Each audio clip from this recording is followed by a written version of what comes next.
KOTOR, Knights of the Old Republic, Star Wars, a fabled game, a game that I played and I loved back. It was originally on the original Xbox, made by BioWare, makers of Mass Effect and many other things. An amazing game. Some would say the best Star Wars game ever made. I do think Fallen Order was really good, but KOTOR is one of, if not the best Star Wars games, probably the best Star Wars story ever told. It is an amazing game. It is great. I recommend strongly anyone to get out there and play it. You can play it on pretty much anything now. However, we're not talking about old KOTOR. We're talking about new KOTOR, because there was announced last year, I believe it was, or early this year, I can't remember, that KOTOR, Knights of the Old Republic, was getting a remake. And everybody was like, yeah! And to tie into the whole console war bullshit, this was, was revealed in September 2021. That's right.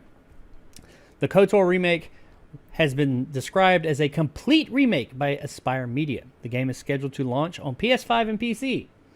They didn't give a date, but it was coming to console exclusive PS5. So PlayStation fans, the bad fans, not all of you, nothing wrong with it. I'm a fan of video games, but I do gravitate a bit more towards the Xbox when it comes to consoles. It's just my ecosystem of choice. But hey, I got a wall full of video games over here. I love them all. They were, some of the more toxic fans were, haha, we got KOTOR. It's like, it was exclusive to the Xbox 20 years ago, but still, whatever. I was excited it was coming. It was going to be on PC. I would have played it there. Was excited that it was coming, because apparently KOTOR has been delayed, and it ain't good, ladies and gentlemen. This could be more than a delay. Aspyr Media has abruptly fired art director Jason Miner and design director Brad Prince, both of whom were working on the KOTOR remake. In follow-up meetings with the team at large, the higher-ups told employees that the project has been put on hold indefinitely. In the meantime, the studio will seek out and pursue new contracts. Okay. Indefinitely, not a good word when talking about delays. Firing the two people that were in charge of it, not good. Because one thing that I don't have here in my notes is, apparently they showed a demo. They've been working on this game for 3+ years, by the way, at this point. They showed a demo of the game, this total overhaul remake, that all we've seen was this little CG trailer with Dark Revan here in the background. It just shows him come out of the darkness and turn a lightsaber on. That's all the public has seen. But they showed a trailer, or not a trailer, a demo to Lucas Arts, which is the owners of the property, and Sony, who are, I'm sure they're pumping some money into it too for it to be console exclusive. They showed it to them recently. And this 3-year-in-the-works game that they showed a demo to, of a remake of a game, so you got a fucking template already, I'm just throwing that out there, was apparently so bad. We don't know what exactly was bad about it, but it was so bad, so underwhelming. They fired the two guys in charge and said, we're not doing this. We're going to go pursue new contracts. That means Aspyr was like, we need to get some other contracts to work on, because these independent companies like this, like Aspyr, they get paid for games that they have done and that make money. And if this one, they decided it's so bad or in such bad shape that we're not going to have it anytime soon, they said, well, we got to get some money coming in. Let's go make something else. So they have indefinitely suspended this, and they're going to go try and make some other games to get some money so they can keep their company afloat and then maybe come back to it. That's not good. That is not good at all. I would not be surprised if we, in this form, never hear of this game again. I mean, we'll hear about people talking about it, but I would not be surprised if the game is more or less canceled. Will we get a KOTOR remake at some point in time? Yeah, I doubt it'll be from Aspyr. And if it is, it's going to be a long time. And it's probably going to be a shadow of whatever it is that they put out, which might be a good thing because it doesn't sound like that was looking so hot. I know how I feel about it, Nick, because I love KOTOR. I don't know what your history with... I know you're a huge Star Wars fan, but I don't know what your history with Knights of the Old Republic is, KOTOR in general. What do you think of this? I've always been, honestly, more of like a Republic Commando fan than KOTOR. I've never really gotten into KOTOR. I was going to get into KOTOR if this ever happened, this remake, and this is not a good sign. This not a good sign at all. Like, it must have been real bad. Like, this is like Duke Nukem level of bad. If they're talking about what they're talking about, they had to fire people because it was that bad. And think about wasting 3 years of your time to have nothing in return. And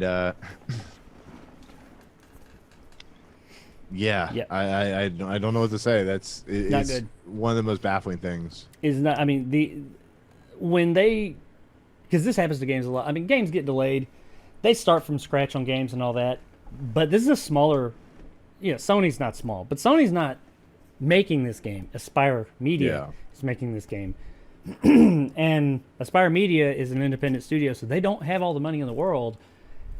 They gotta keep their company afloat. They're right now. They don't have other contracts. They said, "Hey, we're stopping this. We're going to go find other contracts, come up with ideas, make those games, put them out, hopefully get paid on those, and then we'll maybe." They didn't say it. They said maybe come back to it. Who knows if they'll be able to? Because they got to put something out that makes money. What if they put something out that doesn't make money? Video games take a long time to make. I mean, this contract could be pulled from them and go to somebody else. That is a possibility. I'm sure somebody will throw that out there, but I don't know, man. I don't know. It doesn't look good. I would not be surprised. Like I said, I would actually be more surprised if this game does show back up in its current form. I feel fairly confident in saying that this is more or less canceled. As I said, I totally believe KOTOR is so popular that we will get some type of remake. They saw the fan reaction to them saying that they were going to remake it. Yeah, but I just think that this version of it, that the direction that they're going with this one, I don't know if that'll be the case. I'd be more interested in. I don't know how much money Sony pumped into it, because they're not like.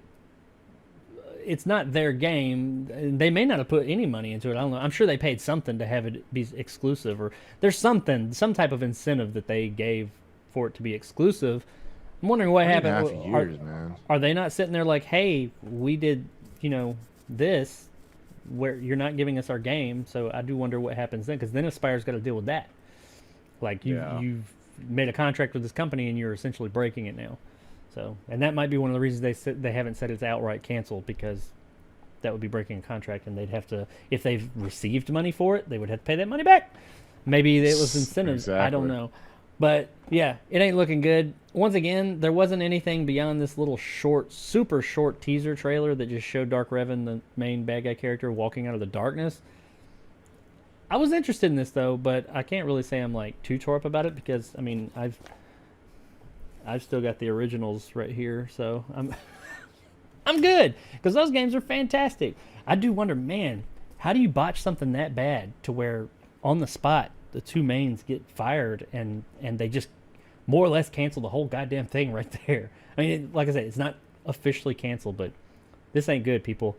It is not good. Another, I'm not going to get too deep into it, but another aspect of it I want to say is, I know I talked about console war stuff a minute ago. I hate console wars, and I hate toxic fanboys. I don't hate fanboys. I mean, you can be a fan of something, be a fanboy, and not be toxic. Toxic fanboys, which is a lot of the people out there now. And if you look online, you'll see a lot of stuff about the Sony community and the PlayStation community, the toxic side of it. I will say that their toxic community is really fucking toxic. Not all of you, if you're a PlayStation fan, fantastic. I've got PS1, 2, 3, and maybe another one over there. I don't know. I enjoy all of them. But when this got announced, were like, ha ha, like little school kids. Like, ha ha, we got KOTOR, you don't, and all that. Like, sounded like Peter Griffin or some shit. And then, like, when Starfield was just delayed a few months, or a couple of months, till like the beginning of next year, I believe, they were, ha ha ha ha ha. I'm like, why are you so happy that misfortunes, or just, I don't understand that mentality, whatever. But now that this has happened, and this game is, even if it does eventually come out, it's going to be a long time, and it ain't looking good. Silent. Nobody's saying anything. Ain't nobody keeping that same fucking energy anymore. Where you at now? Where you at? But anyway, this sucks for the people that work for Aspire, because it's not good for their company. They've spent 3 years on this, and they are a smaller maker of games, and when these small companies like this, if they don't have money coming in, then they end up going out of business, and that sucks. I hope they don't, but I mean they've made some good shit in the past, but we'll see. But me myself, it sucks because I would have been interested in playing this if it was good, but it sounds like in its current state it was not good.